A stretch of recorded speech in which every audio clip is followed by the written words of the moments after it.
Hello guys. Last time हमने शायद से डाइवर्सिटी पे डिस्कशन किया था। इस बार हम करेंगे discussion cell and cell division पे। ठीक, तो ये डिस्कशन होगा प्रीवियस ईयर पे जो क्वेश्चन आए थे एनडीए में, उनके बारे में। हर एक ऑप्शन का हम डिटेल स्टडी करेंगे। तो ठीक है, चलो देखते हैं कि which one of the following nutrient is a structural component of the cell wall of plant. अब सेल प्लांट्स के सेल वॉल में कौन सा ऐसा कंपोनेंट होता है कि जो स्ट्रक्चर फॉर्म करता है, कि जो प्लांट्स का स्ट्रक्चर फॉर्म करता है। ऐसा कौन सा न्यूट्रिएंट प्रेजेंट होता है प्लांट में कि जो प्लांट्स के सेल वॉल का स्ट्रक्चर फॉर्म करेगा। अब देखना यहाँ पे कि सेल वॉल कैसे होगा।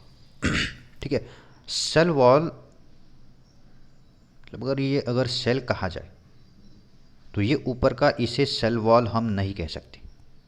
ये होगा सेल मेम्ब्रेन। ये होगा सेल मेम्ब्रेन जो कि फ्लेक्सिबल होगा, और प्लांट सेल फ्लेक्सिबल नहीं होता। प्लांट सेल के ऊपर, सेल मेम्ब्रेन के ऊपर और एक यहाँ पे मेम्ब्रेन प्रेजेंट होगा। उसे क्या कहेंगे? Cell wall. उसे हम सेल वॉल कहेंगे। तो ये अपना शेप चेंज नहीं कर सकता या फिर मूव नहीं कर सकता, इन शॉर्ट। ठीक, तो देखते। ये फर्स्ट ऑप्शन दिया मैग्नीज। फर्स्ट ऑप्शन दिया है मैग्नीज। मैग्नीज ये एंजाइम एक्टिवेटर का काम करेगा। ये सेल वॉल में डिपोजिशन नहीं होगा, या फिर सेल वॉल में कोई कंपोनेंट यहाँ इसका नहीं होगा।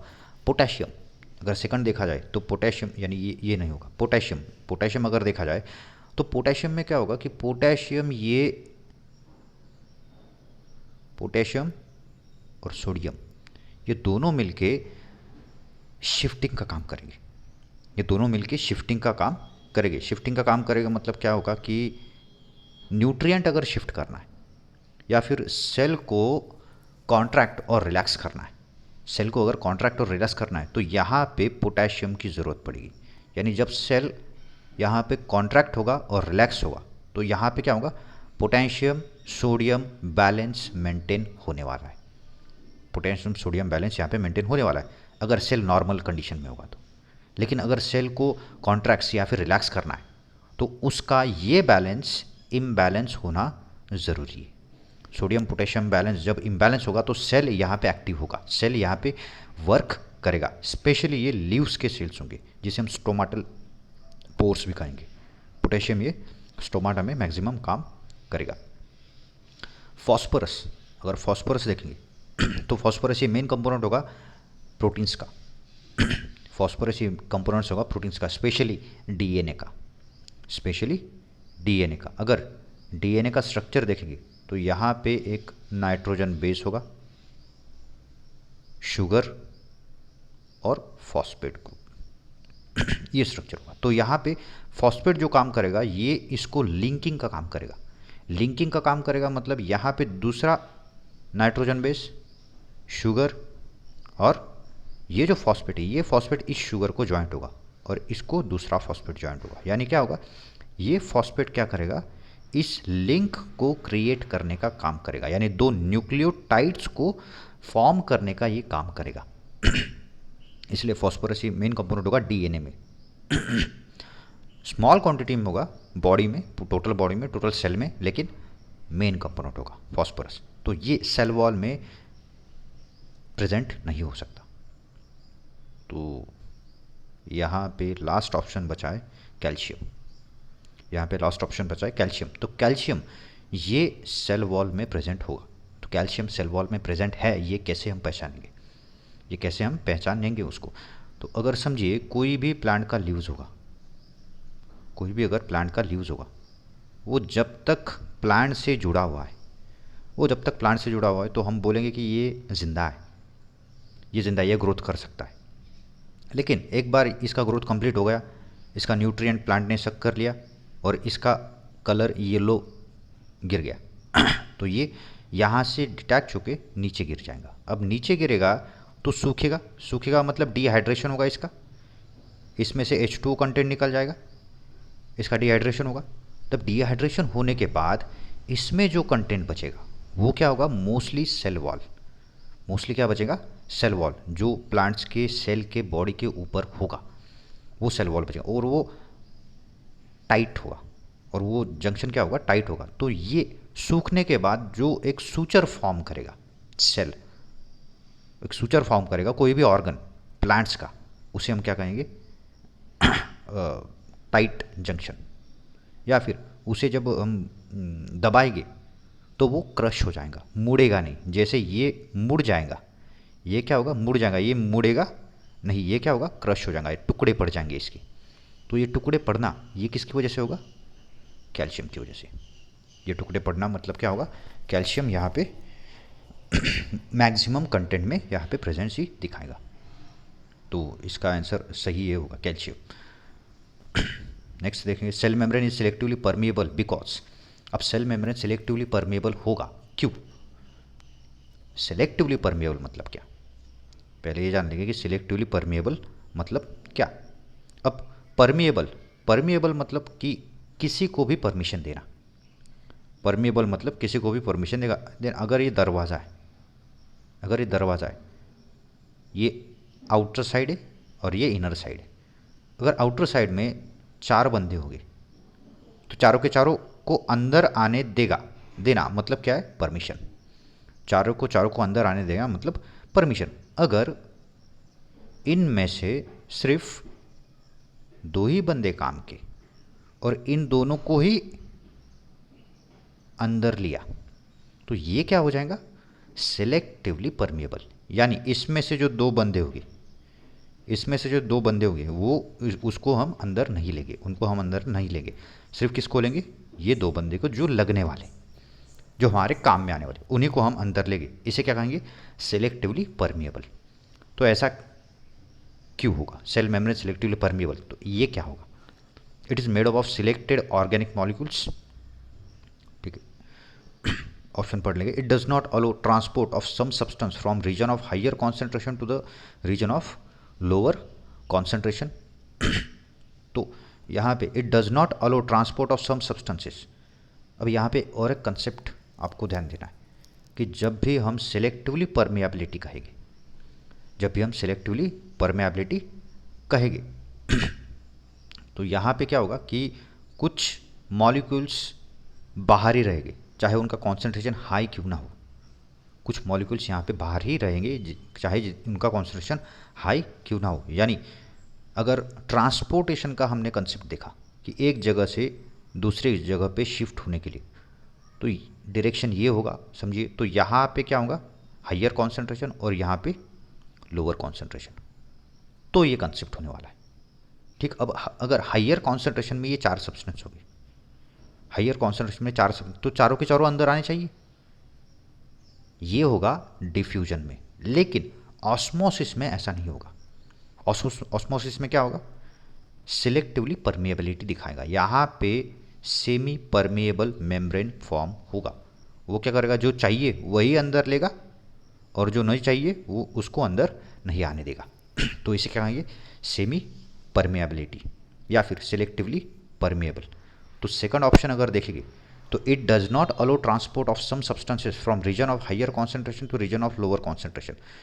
ठीक है, बोल सकते ये है ना, does not allow transport of some substance, कुछ सब्सटेंसेस ये अलो नहीं करेगा। ठीक है, एक ऑप्शन ये ले सकते हैं सी। अगर देखें तो movement of organic molecule occur only a specific concentration, specific concentration वाले ही मॉलिक्यूल लेके ऐसा नहीं होगा। It allow the movement of certain molecule in and out of the cell while the movement of other molecule is prevented. ये सही होगा। अब अगर सेल मेम्ब्रेन के बारे में पूछा है तो यहाँ पे सेल के बारे में ही आंसर किया है। यहाँ पे सेल कहीं नहीं आ रहा है। It does not allow transport of some substances from region of higher concentration to region of lower concentration. तो यहाँ पे higher concentration to lower concentration होगा, लेकिन कुछ ही सब्सटेंस के लिए। लेकिन कहाँ कहाँ होगा, एनवायरनमेंट में या फिर किसी नॉन लिविंग पार्टिकल में, है ना, ये सेल में होगा। तो ये सेल यहाँ पे डिनोट करना ज़रूरी होगा। तो ऑप्शन डी यहाँ पे सही रहेगा। It allows the movement of certain molecules in and out of the cell, cell के बाहर और अंदर भेज सकता है। सेमी परमिएबिलिटी क्या करेगा, इन एंड आउट करेगा कुछ मॉलिक्यूल्स को, while the movement of other molecule is prevented. उसमें से ही जिनका कॉन्सेंट्रेशन हाई होगा लेकिन वो लग नहीं रहा है सेल को, नॉन इसेंशियलिटी दिखाएगा, तो उसे सेल रिजेक्ट कर देगा। तो ये होगा सिलेक्टिवली परमेबल। कुछ स्टेटमेंट दिए, red blood cells burst when placed in water. Red blood cell burst when placed in water. अगर रेड ब्लड सेल्स वाटर में रख देंगे, खून वाले सेल आरबीसीज, तो वो बर्स्ट हो जाएंगे, फूट जाएंगे वो।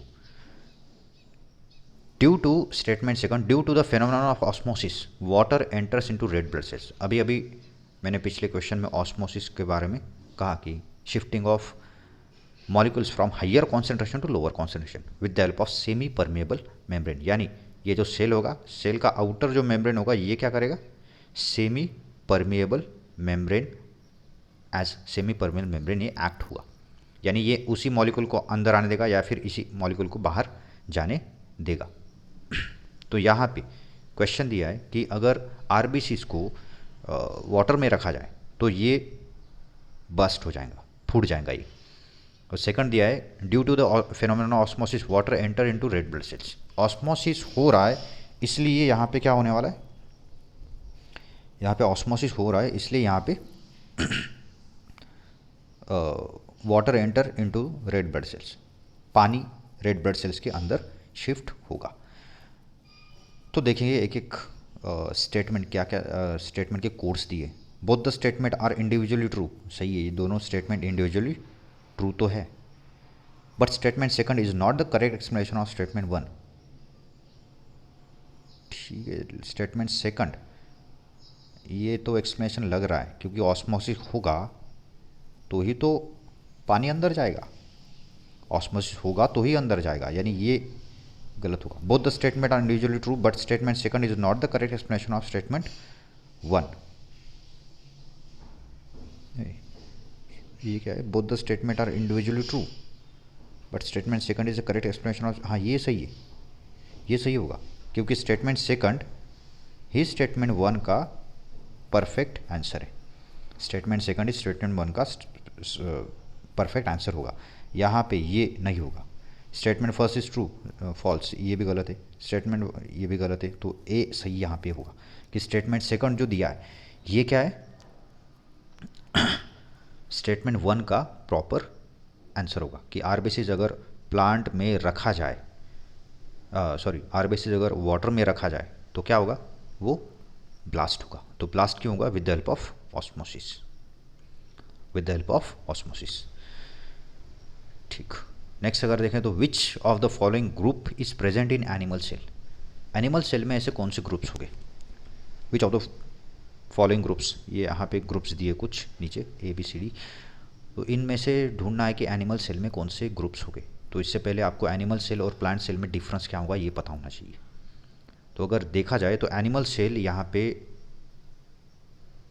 इसमें न्यूक्लियस होगा, अगर ये प्लांट सेल होगा इसमें भी न्यूक्लियस होगा, ठीक, साइटोप्लाज्म होगा, इसमें भी साइटोप्लाज्म होगा, ठीक है।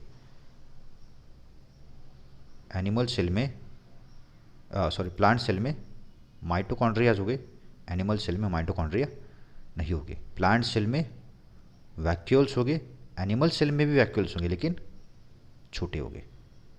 एनिमल सेल में भी वैक्यूल्स होंगे लेकिन छोटे होंगे। एक एक देखेंगे, माइटोकॉन्ड्रिया, माइटोकॉन्ड्रिया दोनों में रहेगा, माइटोकॉन्ड्रिया ये दोनों में रहेगा, प्लांट सेल और एनिमल सेल दोनों में ये माइटोकॉन्ड्रिया रहने वाला है। सेल मेम्ब्रेन, ये तो सेल मेम्ब्रेन, आउटर मेम्ब्रेन, ये भी दोनों में रहने वाला है, ठीक है। सेल वॉल, ये एक डिफरेंस आ सकता है, यहाँ पे सेल वॉल प्रेजेंट रहेगा प्लांट सेल में, यहाँ पे सेल वॉल क्या होगा, प्रेजेंट होगा प्लांट सेल में, और एनिमल सेल में सेल वॉल अब्सेंट होगा। तो प्लांट सेल में सेल वॉल प्रेजेंट होगा तो ये ऑप्शन तो यही कैंसिल हो जाएगा, हमें एनिमल सेल के बारे में बताना है। तो सेकंड अगर देखें तो क्लोरोप्लास्ट, साइटोप्लाज्म, वैक्यूल और न्यूक्लियस। क्लोरोप्लास्ट यहाँ पे प्रेजेंट रहेगा और यहाँ पे अब्सेंट रहेगा, एनिमल सेल में अब्सेंट रहेगा, तो ये ऑप्शन भी गलत यहाँ पे हो जाएगा। तो अगर देखें nucleus, cell membrane, mitochondria, cytoplasm, nucleus भी होगा, सेल मेम्ब्रेन भी होगा, माइटोकॉन्ड्रिया भी होगा और साइटोप्लाज्म भी यहाँ पे प्रेजेंसी दिखाएगा। तो ये ऑप्शन सही हो सकता है, सी जो ऑप्शन होगा ये सही हो सकता है। न्यूक्लियस, सेल मेम्ब्रेन, माइटोकॉन्ड्रिया या फिर साइटोप्लाज्म, ये सारे के सारे एनिमल सेल में प्रेजेंट होंगे। अगर डी देखा जाए, सेल मेम्ब्रेन, न्यूक्लियस, माइटोकॉन्ड्रिया, ये भी तो होगा, ये भी तो एनिमल सेल में होगा, सेल मेम्ब्रेन भी होगा, न्यूक्लियस भी होगा और माइटोकॉन्ड्रिया भी होगा। लेकिन सी में क्या दिया है, ऑप्शन ज़्यादा दिए, इसलिए सी करेक्ट होना चाहिए। सी में ऑप्शन ज़्यादा दिए इसलिए सी करेक्ट यहाँ पे होना चाहिए। न्यूक्लियस, सेल मेम्ब्रेन, माइटोकॉन्ड्रिया या फिर साइटोप्लाज्म, और ऑर्गेनेल्स लिए होते या फिर इसमें और 2 ऑर्गेनेल्स होते तो यहाँ पे क्या होता, ये ऑप्शन सही होता। यानी ग्रुप्स में कितने मेंबर्स प्रेजेंट है उस पे भी ये डिपेंडेंसी दिखाएगा। ठीक, consider the following statement regarding osmosis in animal cell. अब ऑस्मोसिस के बारे में यहाँ पे हमें देखना है कि ऑस्मोसिस क्या होगा, ऑस्मोसिस क्या होगा। तो यहाँ पे देखेंगे कि एक एक स्टेटमेंट देखें। If water potential of solution surrounding the cell is too high the cell shrink. अगर वाटर पोटेंशियल ज़्यादा होगा सेल के इर्द गिर्द, छोटा फिगर निकालिए, अगर ये सेल होगा और सेल के इर्द गिर्द ये इन्वायरमेंट होगा, अगर यहाँ का वाटर पोटेंशियल ज़्यादा है और यहाँ का वाटर पोटेंशियल कम है सेल के अंदर का, तो सेल यहाँ पे श्रिंक होगा, ऐसा कहा है। तो ऐसा पॉसिबल है कि लोअर कॉन्सेंट्रेशन से हाइयर कॉन्सेंट्रेशन ही शिफ्ट होगा? नहीं होगा। हाइयर कॉन्सेंट्रेशन से लोअर कॉन्सेंट्रेशन ही शिफ्ट होगा, यानी सेल श्रिंक नहीं होगा, सेल फूक जाएगा, रिजिड हो जाएगा। If the water potential of the solution surrounding the cell is too low the cell swell and burst. अगर एनवायरनमेंट का वाटर पोटेंशियल कम है, एनवायरनमेंट का वाटर पोटेंशियल कम है, the cell is too low. If the water potential of solution surrounding the cell is too low the cell swell and burst, यानी cell में concentration ज़्यादा है, तो यहाँ भी क्या होगा, ये बाहर आ जाएगा, बर्स्ट नहीं होगा, ये फूक के फूट नहीं जाएगा। ये आंसर ये भी क्या हो जाएगा, गलत हो जाएगा। अगर थर्ड देखेंगे, it is important to maintain a constant water potential inside the animals body. ये हो सकता है, ये क्या है, it is important to maintain a constant water potential inside the animal body. ऐसा मटेरियल होगा बाहर कि वो सेल के लिए इम्पोर्टेंस दिखाएगा। ठीक है, स्पेशली वाटर। तो वाटर कब तक सेल लेगा, जब तक उसे ज़रूरत है। सेल वाटर कब तक लेगा, जब तक उसको ज़रूरत होगा। और ज़रूरत किसके लिए होगा, ये देखिए, अंदर का जो भी एनवायरनमेंट है वो मेंटेन करने के लिए, यानी होम्योस्टेसिस कहेंगे उसको, यानी अंदर का जो भी टेम्परेचर, पीएच बैलेंस है वो मेंटेन रखना, मतलब क्या है, होम्योस्टेसिस। उसके लिए ये मैकेनिज़्म ज़रूरी होगा। ठीक, ये सही होगा, लेकिन डायरेक्ट तो बोल नहीं सकते, फोर्थ भी पढ़ना पड़ेगा पहले, fourth option. In animal cell water potential far exceeds the solute potential. अब water potential far exceed the solute potential, water potential ज़्यादा होगा सोल्यूट पोटेंशियल से, पॉसिबल ही नहीं। अगर सोल्यूट पोटेंशियल जब तक वहाँ पे नहीं होगा, मतलब क्या होगा कि यहाँ पे अगर समझिए कोई पानी का डिब्बा है, कोई पानी का डिब्बा है, तो हम बोल सकते कि इसमें क्या है, वाटर पोटेंशियल ज़्यादा है, इसका वाटर पोटेंशियल ज़्यादा है। ठीक है, वाटर पोटेंशियल ज़्यादा है मतलब सोल्यूट पोटेंशियल कम है। हम वाटर पोटेंशियल ज़्यादा क्यों कहेंगे, क्योंकि वाटर ही दिख रहा है, इसमें सोल्यूट तो है नहीं, कुछ इसमें सोल्यूट है नहीं। लेकिन इसमें जब हम सोल्यूट डालेंगे, इसमें जब हम सोल्यूट डालेंगे तो यहाँ पे क्या होगा, सोल्यूट पोटेंशियल एक तो मैक्सिमम होगा या फिर वाटर पोटेंशियल से इक्वल होगा। सोल्यूट पोटेंशियल और वाटर पोटेंशियल इक्वल हो सकता है, और जब ये इक्वल होगा तो सेल नॉन फंक्शन होगा। जब ये इक्वल होगा तो सेल क्या होगा, नॉन फंक्शन, यानी ये सोल्यूट और वाटर दोनों का क्वांटिटी अगर सेम होगा तो यहाँ पे सेल वर्क नहीं कर सकता, इनका इम्बैलेंसिंग नेचर ज़रूरी होगा यहाँ पे। तो यहाँ पे सोल्यूट पोटेंशियल क्या होगा, बढ़ेगा, यानी यहाँ पे सोल्यूट का कॉन्सेंट्रेशन क्या होगा, ज़्यादा होना चाहिए, तभी विथ वाटर ये सोल्यूट पार्टिकल दूसरे सेल में एंट्री कर सकते। अगर ये हम बोलेंगे कि ये सेल का स्ट्रक्चर होगा, उसमें वाटर है और डिफरेंट टाइप के सोल्यूट पार्टिकल्स हैं। तो तब ये सॉलिड पार्टिकल्स दूसरे सेल में शिफ्ट हो सकते with the help of water. ठीक, तो ये स्टेटमेंट भी क्या होगा, गलत होगा। स्टेटमेंट 3 सही होगा, स्टेटमेंट 3 यहाँ पे सही होगा। तो ऑप्शन कौन सा होगा, 1 एंड 2 नहीं, ओनली 3, हाँ ये सही हो सकता है। ओनली 4, 2 एंड 3 नहीं, ओनली 3, ये ऑप्शन सही रहेगा यहाँ पे। The site of cellular respiration in animal cell, animal cell में सेल्यूलर रेस्पिरेशन करने का साइट कौन सा होगा। तो यहाँ पे देखिए राइबोसोम, राइबोसोम ये आरएनए से फॉर्म होगा, आरएनए से मतलब आरएनए से ये फॉर्म होगा। राइबोसोम जो फॉर्म होगा ये आरएनए से फॉर्म होगा। अब राइबोसोम फॉर्म होगा मतलब जी आरएनए फॉर्म होगा, यहाँ पे इसका फोल्डिंग होगा, फोल्डिंग हुआ तो ये एक सर्कल फॉर्म करेगा, ये क्या करेगा, एक यूनिट फॉर्म करेगा। इन शॉर्ट ऐसे ही आरएनए अगर बड़ा होगा तो ये बड़ा यूनिट फॉर्म करेगा। ऐसे दो यूनिट मिलके ही, ये यूनिट अगर यहाँ पे सैचुरेट हो गया तो ये क्या होगा, एक बड़ा यूनिट होगा। तो इसी को हम क्या कहेंगे, राइबोसोम। इसी को प्रॉपरली हम क्या कहेंगे, राइबोसोम। और ये रेस्पिरेशन में टेक पार्ट नहीं करेगा, ये टेक पार्ट करेगा प्रोटीन सिंथेसिस में, ये टेक पार्ट करेगा प्रोटीन सिंथेसिस में with the help of mRNA and tRNA. Second अगर देखें तो माइटोकॉन्ड्रिया, तो ये जो माइटोकॉन्ड्रिया है, माइटोकॉन्ड्रिया ये हो सकता है सेल्यूलर रेस्पिरेशन में टेक पार्ट करेगा। क्यों करेगा, क्योंकि माइटोकॉन्ड्रिया को कहा जाता है पावर हाउस ऑफ सेल। अगर माइटोकॉन्ड्रिया का हम स्ट्रक्चर देखेंगे तो इसमें दो मेम्ब्रेन होंगे, एक आउटर मेम्ब्रेन होगा और इनर मेम्ब्रेन होगा। तो आउटर मेम्ब्रेन और इनर मेम्ब्रेन दोनों का लेंथ सेम होगा, तो इन दोनों को अंदर फिट बैठने के लिए अंदर के मेम्ब्रेन को क्या करना चाहिए, फोल्ड होना चाहिए। अंदर के मेम्ब्रेन को फोल्ड होना ज़रूरी होगा। जब ये फोल्ड करेगा तो क्या होगा, दो कंपार्टमेंट होंगे, एक तो आउटर मेम्ब्रेन और इनर मेम्ब्रेन, और थर्ड कंपार्टमेंट होगा इन दोनों के बीच का गैप। इसे क्या कहेंगे, इंटर मेम्ब्रेनल स्पेस। ये क्या होगा, इंटर मेम्ब्रेनल स्पेस। और अंदर का जो भी लिक्विड होगा जिसमें सारे कॉन्स्टिट्यूएंट मिक्स होंगे उसे क्या कहेंगे, मैट्रिक्स। जिसमें सारे कॉन्स्टिट्यूएंट मिक्स होंगे उसे मैट्रिक्स कहेंगे। और एक खास बात इसका कि इसमें इसका खुद का एक सर्कुलर डीएनए होगा, इसका खुद का एक सर्कुलर डीएनए होगा। एनिमल के बॉडी में ऐसा कोई ऑर्गन नहीं होगा कि उसका खुद का ऑर्गेनेल नहीं होगा, इसका खुद का एक स्पेशल डीएनए होगा। सिर्फ माइटोकॉन्ड्रिया ही ऐसा एक ऑर्गेनेल होगा कि जिसमें खुद का डीएनए प्रेजेंट होगा, इसलिए इसे सेमी ऑटोनोमस ऑर्गन भी कहेंगे। ये खुद से डिवाइड हो सकता है। तो ये होगा। तो यहाँ पे ये जो पार्ट दिख रही है ये वाली बाहर आए हुए, तो ये क्या होगा, क्रिस्टी। इसे क्या कहेंगे, क्रिस्टी। और क्रिस्टी के ऊपर कुछ ऐसे पार्टिकल्स होंगे जिन्हें हम क्या कहेंगे, F1 पार्टिकल, जिन्हें हम क्या कहेंगे, F1 पार्टिकल। तो F1 पार्टिकल ये स्पेशली एक प्रोटीन सिक्रेट करेंगे जिसे ATP सिंथेटिस कहेंगे। ATP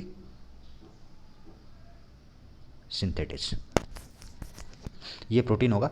ये प्रोटीन क्या करेगा, ATP को जनरेट करने का काम करेगा with the help of potential gradient, with the help of potential gradient. जब ग्रेडियंट यहाँ का बढ़ेगा, इनर मेम्ब्रेन का ग्रेडियंट बढ़ेगा, तो ये ग्रेडियंट F0 को एक्टिवेट करेगा, यानी इस स्टॉक को एक्टिवेट करेगा। ये स्टॉक इस ग्लोब को एक्टिवेट करेगा और ये ग्लोब ATP जनरेट करेगा। ये ग्लोब क्या करेगा, यहाँ पे ATP जनरेट करेगा। तो ATP यहाँ पे जनरेट हो रहा है, मतलब क्या हो रहा है, एनर्जी फॉर्म हो रहा है। तो एनर्जी कब फॉर्म होगी, एनर्जी कब फॉर्म होगी, अगर हम खाएंगे खाना तब फॉर्म होगी, या हम सांस लेंगे तब फॉर्म होगी। जब तक हम सांस ले रहे तब तक हमारे बॉडी में एनर्जी डेवलप हो रहा है। एक बार हमने सांस लेना बंद कर दिया, हम उसे बॉडी नहीं कहेंगे, हम उसे डेड बॉडी कहेंगे। तो वो क्या हो जाएगा, मर जाएगा। तो अगर सेल्यूलर रेस्पिरेशन यहाँ पे हो रहा है तो ये रेस्पिरेशन किसको हेल्प कर रहा है, डाइजेशन, नर्वस कोऑर्डिनेशन, सारे सिस्टम को ये हेल्प करेगा। तो सेल्यूलर रेस्पिरेशन ये मोस्टली डिपेंड होगा माइटोकॉन्ड्रिया पे। क्यों? क्योंकि यही एक ऑर्गन होगा कि जो एटीपी सिंथेसिस में टेक पार्ट करने वाला है, इसलिए इसे क्या कहेंगे? Power house of cell with the help of respiration. अब रेस्पिरेशन में क्या होगा? यहाँ पे ऑक्सीजन यूज़ होगा, रेस्पिरेशन में ऑक्सीजन यूज़ होगा। ये कंसेप्ट दोनों में, एनिमल और प्लांट दोनों में सिमिलर कंटेंट कंसेप्ट ये होगा। एनिमल में भी ऑक्सीजन से ही एनर्जी डेवलप होगा, प्लांट में भी ऑक्सीजन से ही एनर्जी डेवलप होगा, यानी रेस्पिरेशन ये दोनों में होने वाला है, प्लांट में भी होगा और एनिमल भी होगा। तो सेल्यूलर रेस्पिरेशन के लिए अगर बोला जाए तो साइट ऑफ सेल्यूलर रेस्पिरेशन, तो माइटोकॉन्ड्रिया ये यहाँ पे सही रहेगा।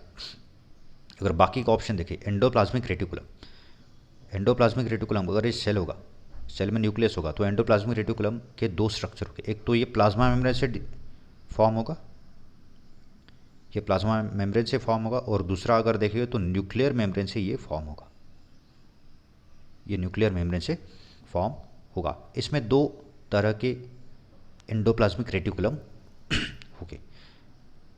अब दो तरह के होंगे मतलब कि एक एंडोप्लाज्मिक रेटिकुलम स्मूथ होगा जो प्लाज्मा मेम्ब्रेन से रिलेट होगा, इसलिए इसे क्या कहेंगे?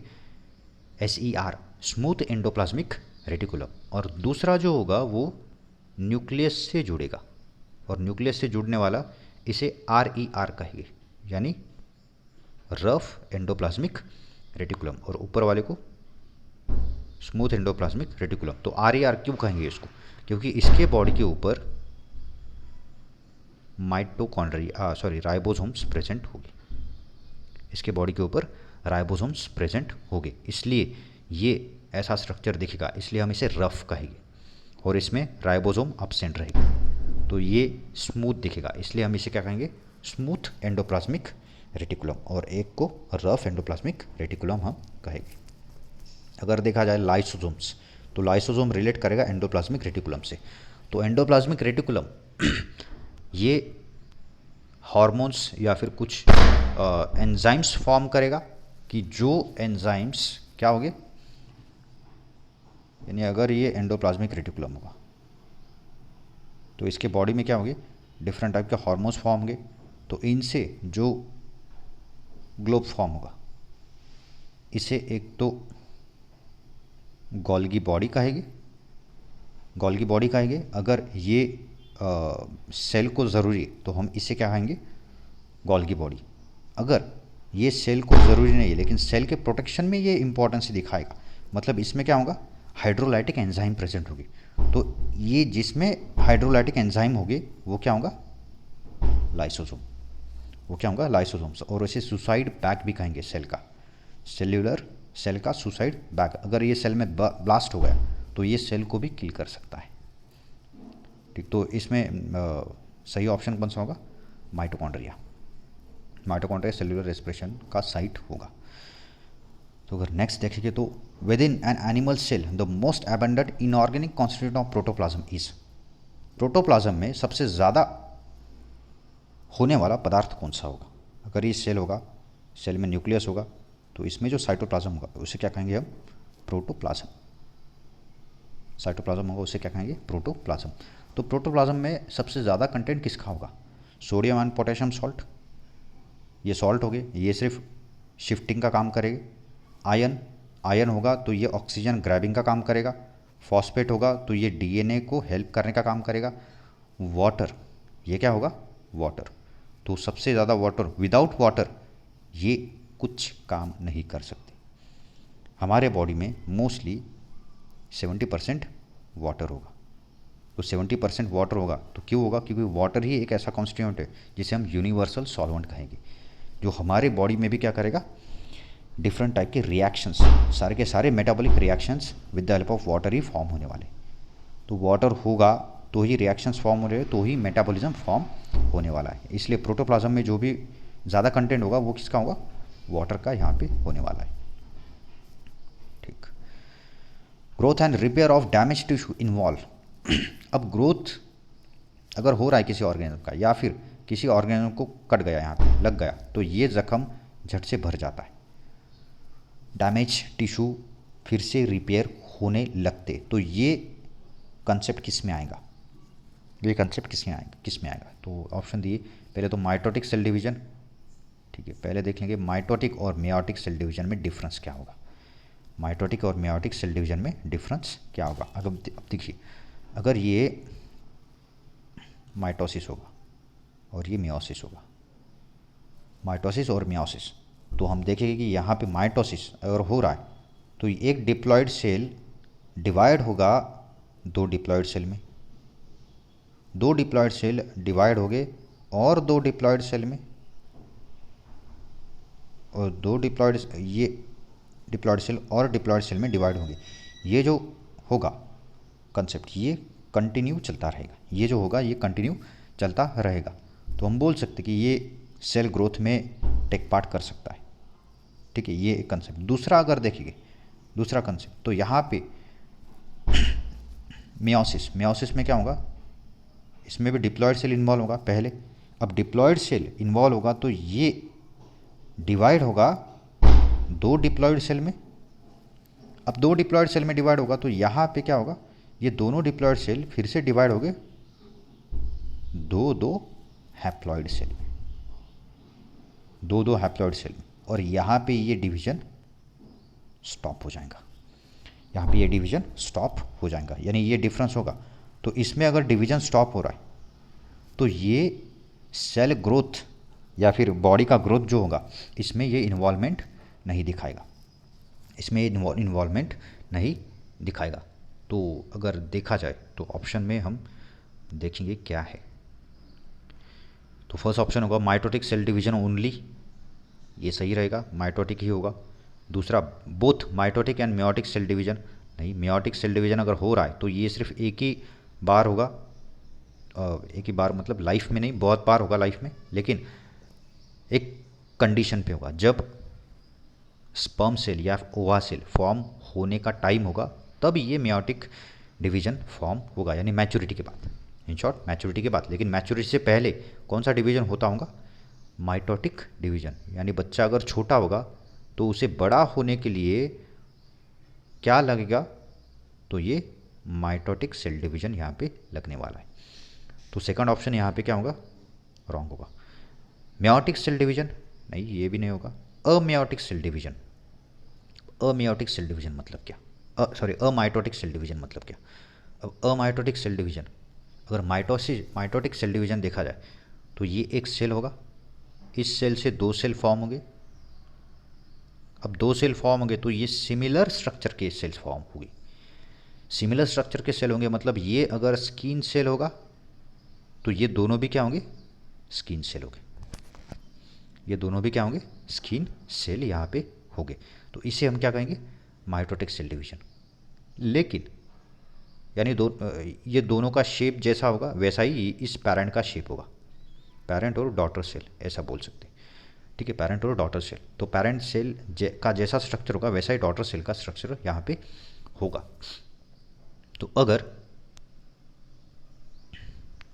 कोई पैरेंट सेल यहाँ पे होगा, एक पैरेंट सेल, और जब इसका डिवीजन होगा दो सेल में, एक सेल बड़ा होगा और एक सेल छोटा होगा, तो ये डिवीजन क्या होगा, अमाइटोटिक डिवीजन, यानी दोनों हो गए डिप्लॉयड, दोनों हो गए डिप्लॉयड, लेकिन उसका जो शेप होगा वो अलग अलग होगा, उन दोनों सेल का शेप जो होगा वो अलग अलग होगा। तो इस कंसेप्ट को हम क्या कहेंगे, अमाइटोटिक सेल डिवीजन। ये क्या हो जाएगा, अमाइटोटिक सेल डिवीजन होगा। तो ये ऑप्शन भी क्या होगा, यहाँ पे गलत होगा। अमाइटोटिक सेल डिवीजन ह्यूमन बॉडी में नहीं होगा, या फिर ग्रोथ के लिए जो लगेगा उसमें नहीं होगा। ये जो मोस्टली यूनिसेलुलर ऑर्गेनिज्म हुए उसमें ये अमाइटोटिक डिवीजन फॉर्म होगा। पैरामीशियम या फिर अमीबा, उनमें ये अमाइटोटिक डिवीजन फॉर्म हो सकता है। हाँ, तो इसका जो आंसर होगा ये ए होगा, माइटोटिक सेल डिवीजन। अब अगर ये देखेंगे next, which one of the following cell organelle absent in animal cell, इसमें से कौन सा सेल ऑर्गेनेल एनिमल सेल में एब्सेंट होगा, sorry cell organelle are absent in animal cell. तो एनिमल सेल में कौन सा ऑर्गेनेल एब्सेंट होगा, सेल मेम्ब्रेन तो प्रेजेंट होगा, सही, एंडोप्लाज्मिक रेटिकुलम भी प्रेजेंट होगा, सेल वॉल ये एब्सेंट होगा, सेल वॉल एब्सेंट होगा, माइटोकॉन्ड्रिया प्रेजेंट होगा, यानी ऑप्शन सी सही होगा। सेल वॉल यहाँ पे एनिमल सेल में एब्सेंट रहेगा। तो किस में प्रेजेंट रहेगा, ये रहेगा प्लांट सेल में प्रेजेंट रहेगा, जो प्रीवियस क्वेश्चन में मैंने अभी बताया था कि प्लांट सेल में क्या क्या प्रेजेंट होगा। ठीक, नेक्स्ट अगर देखें तो amoeba is unicellular organism and the single cell perform all function of living organism. Amoeba ये यूनिसेलुलर ऑर्गेनिज्म है और सिंगल सेल ही सारे फंक्शन फॉर्म करेगा जो मल्टी सेलुलर ऑर्गेनिज्म फॉर्म करेगा। First statement. Second statement, cell is the fundamental unit of living organism. ये भी सही है, यानी अगर देखा जाए तो cell fundamental unit of living organism होगा तो ही सेल का अगर बंच होगा तो ही हम टिश्यू कहेंगे, और टिश्यू का बंच मतलब ऑर्गन कहेंगे। टिश्यू का बंच मतलब ऑर्गन कहेंगे। ठीक है, मतलब अगर कंसेप्ट देखा जाए ऐसा तो इसमें क्या होगा, सिंगल अगर यूनिट होगा तो इसे सेल कहेंगे, और सेल का अगर डेफिनेशन कहा जाए तो structural and functional unit of living things. Structural और फंक्शनल यूनिट होगा ये लिविंग थिंग्स का। ठीक, तो इसमें अगर ये सेल होगा तो इसका सेल का अगर बंच होगा, सेल का अगर बंच होगा कि जिनका फंक्शन सिमिलर है, इनका फंक्शन क्या है, सिमिलर है, तो ऐसे बंच को हम क्या कहेंगे, टिश्यू। ऐसे बंच को क्या कहेंगे, टिश्यू। और ऐसे अगर टिश्यू बहुत सारे मिल गए, ऐसे अगर टिश्यू बहुत सारे मिल गए तो ऐसे ग्रुप को हम क्या कहेंगे, ऑर्गन। ऐसे ग्रुप को हम क्या कहेंगे, ऑर्गन कहेंगे। यानी सेल सिंगल यूनिट होगा और सेल से बने हुए जो होंगे वो ऑर्गन सिस्टम या फिर मल्टी सेलुलर ऑर्गन्स में देखे जाएंगे, या फिर हायर ऑर्गन्स में ये देखे जाएंगे। तो इसमें स्टेटमेंट जो दिया है वो देखेंगे। Both the statement are individually true but statement second is the correct explanation of statement one. हाँ सही सही, स्टेटमेंट सेकंड ही स्टेटमेंट वन का करेक्ट एक्सप्लेनेशन हो सकता है। Both the statement are individually true but statement second is not the correct explanation of statement one. नहीं, ये नहीं है। Statement one is true but statement second is false, ये भी गलत होगा। अगर ये सही होगा, स्टेटमेंट वन इज फॉल्स, नहीं ये भी गलत होगा। ठीक है, लेकिन यानी स्टेटमेंट ए यहाँ पे सही होगा कि जो सेकंड स्टेटमेंट है, सेल फंडामेंटल यूनिट होगा तो ही तो अमीबा ये एज ए यूनिसेलुलर होके भी पूरा जो मेटाबॉलिक एक्टिविटीज़ है वो फॉर्म करेगा एक सेल में ही। ठीक, which one of the following is smallest unit showing the properties of life such as capacity of metabolism, response to environment, growth and reproduction. कि ऐसा कौन सा स्मॉलेस्ट यूनिट होगा कि जिसमें कैपेसिटी होगा मेटाबॉलिज्म करने का, यानी डिफरेंट टाइप के रिएक्शंस ये फॉर्म कर सकता है, एनवायरनमेंट को रिस्पॉन्स कर सकता है, ये ग्रोथ कर सकता है या फिर रिप्रोडक्शन कर सकता है। कौन सा ऐसा छोटा यूनिट होगा? अगर हमने पिछले सवाल में देखा तो इसी सवाल में उसका आंसर मिलेगा। वो क्या होगा? यूनिसेलुलर। वो क्या होगा? यूनिसेलुलर। अब यूनिसेलुलर होगा तो वो एक सेल से बनेगा, यानी यहाँ पे जीन ये ऑर्गेनेल होगा, ये तो नहीं होगा। जीन ये क्या होगा? ऑर्गेनेल होगा, ये ऑप्शन नहीं होगा। क्रोमोसोम भी नहीं होगा, न्यूक्लियस भी नहीं होगा। ये सारे तीनों क्या है? सेल ऑर्गेनेल्स यहाँ पे होगी, लेकिन सेल ये ऑप्शन यहाँ पे सही रहेगा। सेल क्या होगा? सेल एक ऐसा यूनिट होगा कि जो मेटाबॉलिज्म भी कर सकता है, एनवायरनमेंट को रिस्पॉन्स भी कर सकता है, ग्रोथ भी कर सकता है या फिर रिप्रोडक्शन भी यहाँ पे डेवलप कर सकता है। ठीक, नेक्स्ट अगर देखें तो which of the following statement about DNA is correct. इसमें से 4 स्टेटमेंट दिए और 4 स्टेटमेंट में आपको ढूंढना है कि कौन सा स्टेटमेंट डीएनए के बारे में सही है। डीएनए के बारे में सही है तो पहला स्टेटमेंट देखेंगे, DNA is a heredity material of living things. DNA ये क्या होगा? हेरिडिटी मटेरियल होगा लिविंग ऑर्गेनिज्म में। सही है कि एक जनरेशन से ये दूसरे जनरेशन में शिफ्ट हो रहा है, यानी पेरेंट्स से ये ऑफस्प्रिंग में शिफ्ट हो रहा है। उसे क्या कहेंगे? Genetic material. यानी डीएनए क्या होगा? हेरिडिटरी कैरेक्टर दिखाएगा। इस कॉन्सेप्ट को क्या कहेंगे हम? हेरिडिटरी। कि पेरेंट्स से ऑफस्प्रिंग में उनके कैरेक्टर शिफ्ट होना, उसे क्या कहेंगे? हेरिडिटरी। तो ऑप्शन फर्स्ट सही होगा। All segment of DNA codes for synthesis of protein. Second अगर देखें तो ये देखो, all segments of DNA codes for synthesis of protein. DNA का अगर लेंथ देखा जाए, सिंगल सेल का अगर सारे क्रोमोजोम निकाले जाए, यानी 23 पेयर्स होंगे ह्यूमन में, 23 पेयर्स होंगे यानी 46 क्रोमोजोम्स यहाँ पे होने वाले, 46 क्रोमोजोम होंगे, और 46 क्रोमोजोम निकाले जाए और हर एक का डीएनए ऐसे जोड़ा जाए, हर एक का डीएनए अगर ऐसे जोड़ा जाए तो उसका लेंथ 2.2 मीटर इतना ज़्यादा होगा। सोचो 2.2 मीटर यानी 6 feet near about, near about एक अगर डीएनए निकाला जाए सिंगल सेल में और अगर उसको जोड़ा जाए तो वो क्या होगा, 6 फुट का होगा, 2.2 मीटर का ये होगा। तो सोचिए कि अगर 2.2 मीटर का इतना लंबा डीएनए होगा तो इसमें से सारे के सारे पॉइंट अगर एक्टिवेट हो गए तो हम तो सुपरमैन बन जाएंगे, हम क्या हो गए, सुपरमैन बन जाएंगे हम तो। लेकिन ऐसा नहीं होगा, जितना डीएनए होगा उससे सिर्फ 1.5% जो होगा डीएनए वो एक्टिवेट रहेगा, यानी 100% में से कितना होगा, सिर्फ 1.5% डीएनए एक्टिवेट होगा, यानी 1.5% जो डीएनए का लेंथ होगा वही क्या करेगा, प्रोटीन फॉर्म कर सकता है। ऐसे कोड्स फॉर्म हो गए कि अगर ह्यूमन बॉडी जो भी दिख रहा है, जो भी दिख रहा है वो सारा का सारा किसकी वजह से दिख रहा है, डीएनए की वजह से। ये जो कैरेक्टर्स फॉर्म हो रहे हैं ये डीएनए की वजह से हो रहे हैं। तो प्रोटीन सिंथेस करना ये पूरा डीएनए फॉर्म नहीं करेगा। तो यहाँ पे अगर देखा जाए तो यहाँ पे सेकंड ऑप्शन यहाँ पे गलत होगा, फर्स्ट ऑप्शन सही होगा। Nuclear division is a double हेलिक with 2 nucleotide chain which run anti parallel.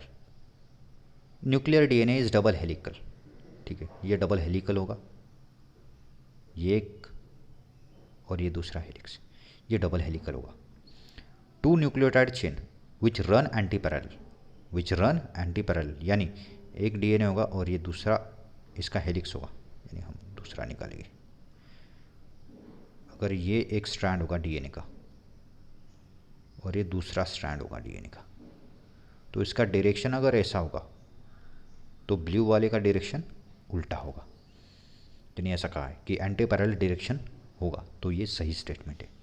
तो ये स्टेटमेंट क्या होगा, सही स्टेटमेंट होगा कि जो दो डीएनए के स्ट्रैंड हो गए इसमें न्यूक्लियोटाइड के बॉन्ड हो गए, हाइड्रोजन बॉन्ड प्रेजेंट हो गए, दोनों में हाइड्रोजन बॉन्ड्स प्रेजेंट हो गए, तो ये दोनों एंटी पैरेलल हो गए। पैरेलल तो हो गए लेकिन उनका डायरेक्शन क्या होगा, अपोजिट साइड में इनका डायरेक्शन हम होगा यहाँ पे। तो अपोजिट साइड में इनका डायरेक्शन होगा, तो ये डायरेक्शन कैसे होगा, ये डायरेक्शन कैसे यहाँ पे होगा। तो देखेंगे, अगर समझिए ये एक स्ट्रैंड होगा डीएनए का, अगर इसको हम इलाबरेट करें, इसको हम बड़ा करें, तो बड़ा करें तो क्या होगा, यहाँ पे एक न्यूक्लियो नाइट्रोजन बेस होगा, इसको शुगर मॉलिक्यूल जॉइंट होगा और इसको फॉस्फेट जॉइंट होगा। इसको हमने देखा था, इसको हमने क्या कहा था, न्यूक्लियोटाइड। इसको हमने क्या रिप्रेजेंट किया था, न्यूक्लियोटाइड। तो यहाँ पे ये न्यूक्लियोटाइड एक होगा, दूसरा न्यूक्लियोटाइड यहाँ पे होगा नाइट्रोजन बेस, शुगर और फॉस्फेट, ये शुगर इसको जॉइंट होगा, तो ये एक स्ट्रैंड होगा, समझिए। तो इसके अपोज में अगर दूसरा स्ट्रैंड होगा तो ये क्या होगा, एक नाइट्रोजन बेस होगा, यहाँ भी शुगर होगा, यहाँ भी फॉस्फेट होगा, ये भी नाइट्रोजन बेस होगा, शुगर होगा और यहाँ फॉस्फेट होगा, ये फॉस्फेट इस शुगर से जुड़ेगा। तो ये एक ऐसा टेंटेटिव स्ट्रक्चर हम बोल सकते हैं, ऐसा टेंटेटिव स्ट्रक्चर हम बोल सकते हैं। लेकिन इसमें अगर देखा जाए तो नाइट्रोजन बेस में अगर एडेनिन होगा तो इसके अपोज में थाइमाइन होगा, इसमें नाइट्रोजन बेस में गोनोसिन होगा तो इसके अपोज में साइटोसिन यहाँ पे होगा, और दोनों के बीच में एक में डबल बॉन्ड होगा और एक में ट्रिपल बॉन्ड प्रेजेंट होगा। ट्रिपल हाइड्रोजन बॉन्ड होगा जी और सी में और डबल हाइड्रोजन बॉन्ड होगा ए और टी में। तो अगर इसमें देखा जाए तो इससे हम डायरेक्शन नहीं पता कर सकते, इससे हम डायरेक्शन पता नहीं कर सकते। डायरेक्शन पता करने के लिए हमें शुगर का स्ट्रक्चर देखना पड़ेगा, डायरेक्शन बोलने के लिए हमें शुगर का स्ट्रक्चर पता करना पड़ेगा। तो शुगर का स्ट्रक्चर अगर देखा जाए तो यहाँ पे शुगर, ये पेंटोज शुगर होगा, ये शुगर कौन सा होगा, पेंटोज शुगर। पेंटोज शुगर का अगर स्ट्रक्चर देखिए, ये ऐसा होगा, ये क्या होगा, पेंटोज शुगर, यानी first carbon, second, third, fourth और यहाँ पे फिफ्थ कार्बन होगा। और फिफ्थ कार्बन को एक में यहाँ पे फॉस्फोरस जुड़ा होगा, यहाँ पे क्या होगा, फॉस्फोरस यहाँ पे जुड़ा होगा, ठीक। और नीचे वाला जो फॉस्फोरस होगा ये थर्ड कार्बन को जुड़ा होगा, यहाँ पे नीचे वाला जो फॉस्फोरस होगा ये थर्ड कार्बन को यहाँ पे जुड़ा होगा, और ऊपर वाला फॉस्फोरस ये फिफ्थ कार्बन को जुड़ा होगा। ये एक स्ट्रैंड का स्ट्रक्चर होगा, इस साइड के स्ट्रैंड का स्ट्रक्चर। अगर दूसरे स्ट्रैंड का हम स्ट्रक्चर देखेंगे, दूसरे स्ट्रैंड का अगर स्ट्रक्चर देखेंगे तो ये शुगर यहाँ पे उल्टा होगा, यानी ये ऐसा स्ट्रक्चर होगा, यहाँ पे ऐसा स्ट्रक्चर यहाँ पे होगा। तो अगर देखिए 1 2 3 4 और यहाँ पे फिफ्थ कार्बन होगा यहाँ पे फिफ्थ कार्बन होगा, तो फिफ्थ कार्बन होगा, तो अगर ये इसका डायरेक्शन ऐसा होगा तो इसका डायरेक्शन कैसे होगा, उल्टा होगा। क्यों, शुगर की प्रेजेंसी के, यानी यहाँ पे थर्ड पे फॉस्फेट ग्रुप होगा और फिफ्थ पे यहाँ पे फॉस्फेट ग्रुप प्रेजेंट होगा। सेम कार्बन तो फॉस्फेट ग्रुप छोड़ेगा नहीं, थर्ड कार्बन पे ही अटैच होगा और फिफ्थ कार्बन पे ही अटैच होगा, वो सेकंड या फर्स्ट कार्बन पे अटैच नहीं होगा। तो थर्ड और फिफ्थ कार्बन की वजह से क्या होगा, इसका स्ट्रक्चर उल्टा हो जाएगा। और जब दूसरा स्ट्रैंड फॉर्म होगा तो ये इसका डायरेक्शन भी क्या होगा, उल्टा होगा। इसलिए हम क्या कहेंगे, पैरेलल तो होगा लेकिन एंटी पैरेललिटी ये दिखाएगा। ये क्या करेगा, एंटी पैरेललिटी दिखाएगा। नेक्स्ट अगर देखें डी, हाँ तो थर्ड ऑप्शन भी सही रहेगा। नेक्स्ट अगर देखें तो DNA is also found in mitochondria. बताया था डीएनए, माइटोकॉन्ड्रिया एक ऐसा ऑर्गेनेल्स होगा कि जिसमें डीएनए प्रेजेंट होगा, खुद का सर्कुलर डीएनए प्रेजेंट होगा, तो ये भी सही होगा। यानी इसमें से सेकंड ऑप्शन ही क्या होगा, ये गलत होगा, बाकी सारे सही होंगे। तो करेक्ट ऑप्शन कौन सा होगा यहाँ पे, 1 2 3 नहीं, 3 एंड 4, सिर्फ 3 एंड 4 कहा है, ये हो सकता है लेकिन अब देखते हैं। 1 3 एंड 4, हाँ ये सही होगा क्योंकि तीनों यहाँ पे आ रहे, रोल नेम 4, ये दोनों भी नहीं होंगे, सिर्फ क्या होगा, ऑप्शन सी यहाँ पे सही होगा, 1 3 एंड 4, ठीक, ओके। अगर कुछ प्रॉब्लम होगा तो आप कमेंट दे सकते हो। इस डिस्कशन में अगर कोई प्रॉब्लम होगा या फिर कुछ ऑप्शन आपको नहीं समझा है तो आप कमेंट कर सकते हो, ठीक। Thank you.